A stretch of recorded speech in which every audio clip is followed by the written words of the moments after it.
Hi, this is Jim Gibson with CableSupply.com, also with Nova Voice and Data Systems, and also with Blackstone Cybersecurity. Three little companies that kind of get along with each other and been around for a long time. We're going to talk today about passwords and how to set them and what they should be and everything else. Just to give you a little bit of background so you know I'm speaking with authority. Been in IT since 1979, and I've been in cybersecurity since 1979. And back then they used to call it communication security, and I started with the Marine Corps in a facility that handled all sorts of classifications, and I had responsibilities there. So anyway, I'm also a CISSP, a Certified Information Systems Security Professional. And that's not an easy certification to get, a 6-hour exam, 5 years minimum experience, and a bunch of other stuff that you can look up on the internet. Anyway, I say all that just to let you know that I have some background in this, and you should probably take my advice in this area. Passwords. Oh gosh.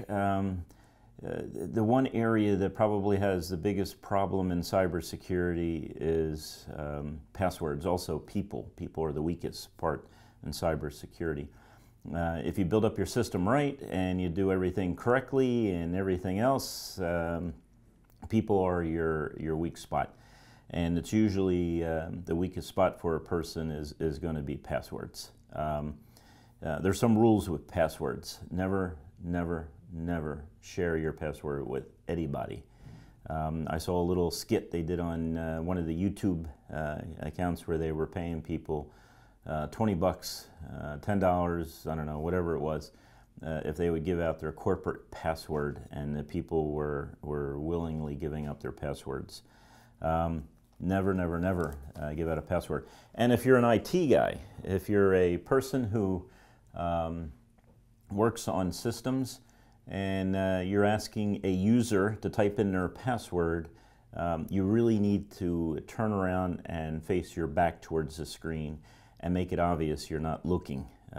Because if there's an issue about someone breaking into their system, there's a good chance you're going to be accused of doing that. Plus, it's just common courtesy that passwords are secret and they should be kept that way.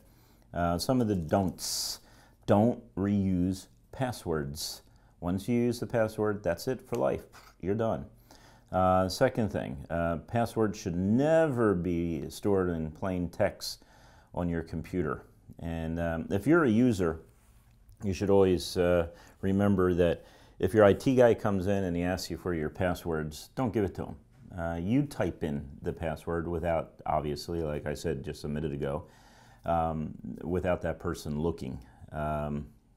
So that's one thing.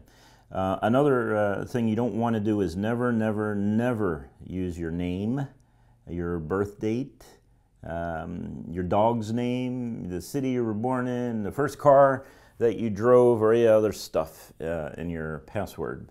And then the reason why is that anytime you add what I would call logic or intelligence to a password, it makes it easier to crack.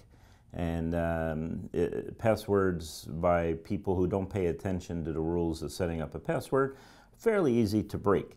And if you want to see examples of that, type in passwords in YouTube and you can watch some people break pretty complex passwords within a few minutes using software.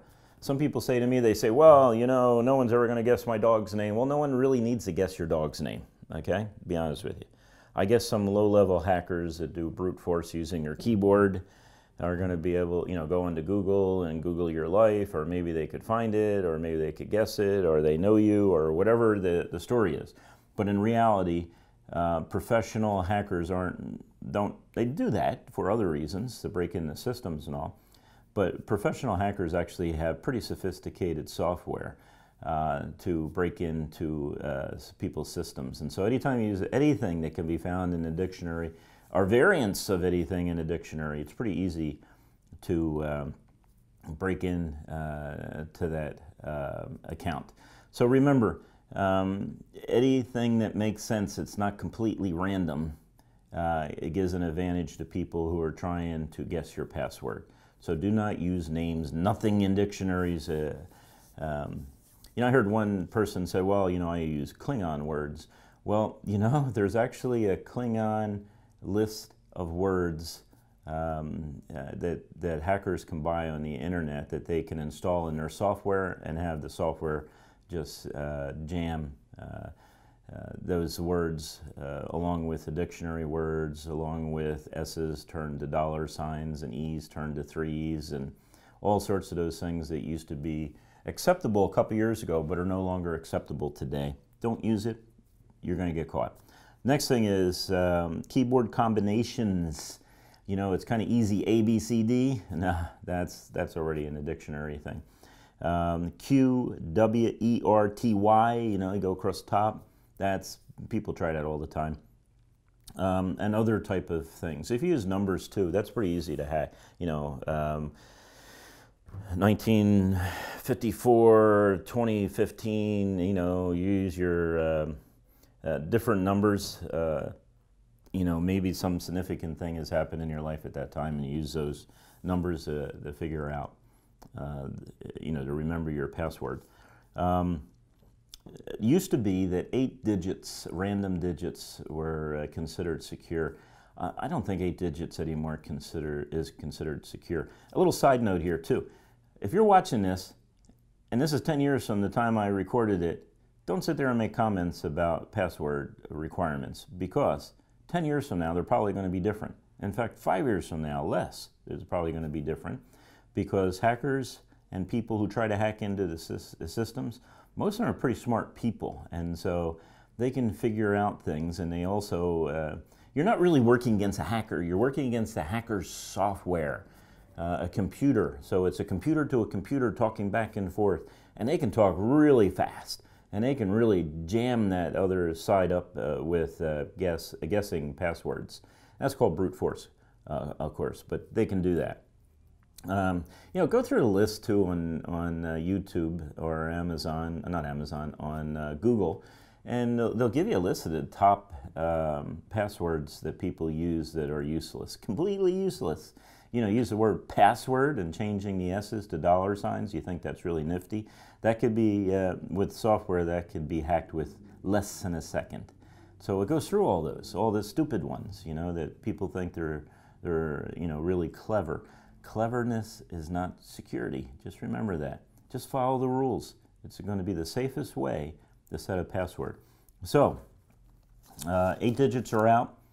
Look at, you know, 16 digits and come up with a complex password. Now, complex password has 4 things. First, it's random. Has to be random. Cannot have any words in there. Cannot have any intelligence in the password to help you remember it. You know, it can't be your name, someone else's name, and you know, anything. Don't even think about it. Just don't do it. It has to be completely random. And there's software out there that can help you set random passwords.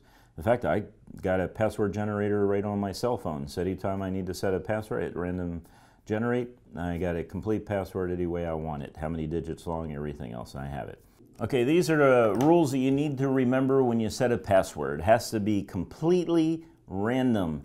No names, nothing in the dictionary, no clever little words that you come up with. You know, the Klingon stuff, forget about that. That doesn't work anymore. None of the other stuff works, okay? Has to be completely random. And there's software you can get even on your cell phone that will randomly generate whatever you do. So it will actually, you know, will actually go in there and create a password for you that's completely random. Now, the password has to have some characteristics about it. It should. Every single password has to have these characteristics about it. It should use alpha.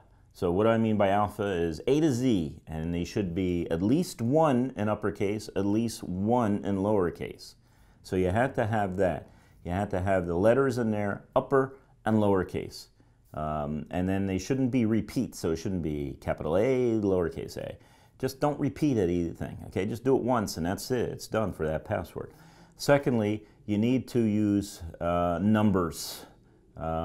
Sprinkle them throughout your password. Obviously, the password should be more or should be, you know, in my opinion, it should be 16 digits. Again, pay attention to the date of this video, because some of these requirements change after time. So it should have alpha, numeric, and then last you got to have symbols throughout the thing. And again, don't make it so it makes sense reading it. It's just a password, and it should be completely random, and 16 digits. And then the next rule is that each account should have a different password. Oh my, humans can't remember all that stuff. I agree, you can't. You can't remember 16-digit random passwords for every single account you have. I have trouble remembering things a lot shorter than that. You know, 4 digits sometimes. Hey, you first get your phone number, I have to write it out 2 or 3 times to remember that. So to make a long story short, there's things called password managers. They're really good, and here's a couple of them. You'll find many more. And you can look at the reviews on YouTube. YouTube is a wonderful resource. I learn a lot from YouTube, and I learn a lot from people in my industry from YouTube. And thank you for watching my YouTube. Anyway, here's some password managers. 1Pass, LastPass, KeePass, and TruePass. So this is something you can use, and what it is a lot of them are free, by the way, and check them out. I use one of those, and they work well for me. I'm not going to tell you which one, but I use one, and I shake it up every once in a while. I use another one, but the bottom line is they will generate the passwords for you if you allow them to generate the passwords for you, and they'll do the complex. They'll follow all the rules and everything else, and then they'll memorize them. In that case, why even keep the 16? Go to max that the website allows you to do. In some cases, it's up to 26 digits, you know, A, B, alphanumeric, and symbols, and they're pretty good at generating the randomness. Some of these password managers also charge you, so you can get a professional version that does even more if you want to pay a yearly fee. It's up to you, but they're pretty good. So all you have to remember now is one password. I'm going to tell you a way to memorize a password. What you do is you come up with a phrase. Maybe you're great at writing poems, so you come up with a poem, and what you do is, as you say the words, maybe you use the second or third or fourth letter in each word, and then add ones, numeric somewhere, and then also use symbols. And so, you know, you can come up with just random things too, you know. I have, 10 grandchildren, and one of them has red hair, and 2 of them are blonde. And, you do something like that you can remember. Then you just remember to type in the second letter of each word along with the symbols and everything else. Fairly easy to remember at that point. But with password managers, you only have to remember one password. And of course, password managers encrypt all the passwords, and so they're safe if someone doesn't have your master password. And again, go on YouTube. There's plenty of videos on YouTube to give you details about password managers. So the next thing that you should consider, no, you shouldn't be more than consider. You should do it. If the website, the Amazon website, I think, allows it. Google, I think, allows it, and there's some others out there. But you should use two-factor authentication. And what that means is you go, you log in, you have your login, and then you have your password. You type in the right password, and all of a sudden your phone will start beeping that you have a text message. And you look at it, you open it up, and in the text message it's going to have a 6-digit code or a 4-digit code. And then you type in the code at the bottom after you put in the password. That's two-factor authentication. So it gives you an opportunity to do something else. Now, according to two-factor authentication, there's other things you can do. You use biometrics. There's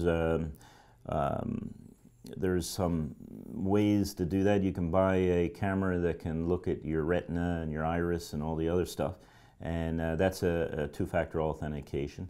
Also, which is fairly easy to use, is a fob. and it's like a USB thing. So you plug it into your computer, you type in your password, it goes out and checks the fob to make sure that it's a correct, everything is correct, and it lets you into your computer. That's your two-factor authentication. Works pretty good. I think that it's easier just to use two-factor authentication using your cell phone, because everyone always keeps their cell phone with them. Sometimes you don't keep your keys, but it's whatever works for you or for your company. But that is really the best way. So remember, I'm going to rehash real quick here. Complex main password. And that complex main password should include alpha, numeric, and symbols. And they should not be together, a uppercase, a lowercase, a, and but it should be upper and lowercase. It shouldn't be two A's together, things like that. And I pretty much have the thing that you don't repeat any of the numbers or any of the symbols or any of the alpha upper and lower case in the password. Just use it one time, that's it. Use password managers. They're pretty good. They're pretty solid, at least at the recording of this video. They're solid. Probably someone's going to figure out how to hack into them years from now. But they're pretty good systems and they work well. Two-factor authentication whenever you can. You got to have different passwords, and that's where Password Manager works for you. You're going to have different passwords for every single place where you have to log in. Now remember, you got your master password, so once you set that, once you set up your Password Manager, when you go to a place, it's going to log you in, just like that. Just using your computer is going to log you in.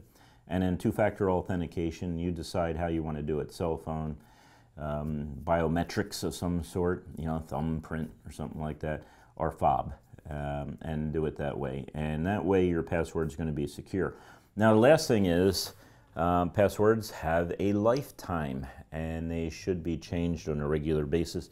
I heard people say, well, at the minimum, when daylight savings time changes, then you should change your password. Well, that's only once every 6 months, and it depends on what type of risk you want to take that's acceptable for you or your organizations. And usually people underplay the risk. So if you think you're okay with doing that, once a year, then you probably want to do it at least once a quarter. If you think you're okay with once a quarter, then you probably need to do it like once a month. But it's up to you. It's your decision. You're assuming the risk. Don't do goofy things. Please follow the standards. They really work well, and it's almost impossible to break those passwords. The other day I was talking to a business owner about cybersecurity, and I had we go through and we look at their system, their network, their policies, their procedures, because it all starts with policies and procedures, and where are the risks that have to be managed. And I said to the person, I said, this is what you need to do, and you need to redesign some of your network, you need to do this. Anyway, make long story short, the customer said to me, well, does this mean that I will never be hacked? And I said, no, it doesn't mean that you can't be hacked. But it's sort of like getting on a commercial airline. You get on a commercial airline, and if you're on a reputable airline that does the maintenance and the pilot is trained, you stand a really, really good chance that you're not going to crash. Now, do commercial airlines crash? Yeah, they crash once in a while. I don't think there's been one here in the U.S. in the last year and a half out of all the hundreds of millions of passengers. So they're pretty secure. And usually it's a violation of something. They didn't put the right fuel in, or they had engine problems, or something failed that should not have failed, or the pilot was an idiot. I don't know, not being in aviation. But then again, there's a difference between that, getting on an airplane and saying, well, this plane for sure, can you guarantee 100% that it won't crash? No one can, but it's pretty sure it won't. The difference between a commercial airline or standing you on a 10-story building and tying two pieces of wood to either arm and attaching a motor to your butt and starting the motor and pushing you off, you're going to crash. And most people's networks these days are pretty much the flapping of the wings of homemade wings with a motor attached to their butt. They're going to crash. So if you're the average company, you're going to have some problems if you're not going to address cybersecurity. And if you don't take this password stuff seriously, you stand a pretty good potential of getting hacked. And then once you get hacked, it's a nightmare. Well, at any rate, I hope you found this video both entertaining and informative. And please subscribe. Give me a thumbs up if you agree. Give me a thumbs down if you don't. You know, I'm kind of thick-skinned.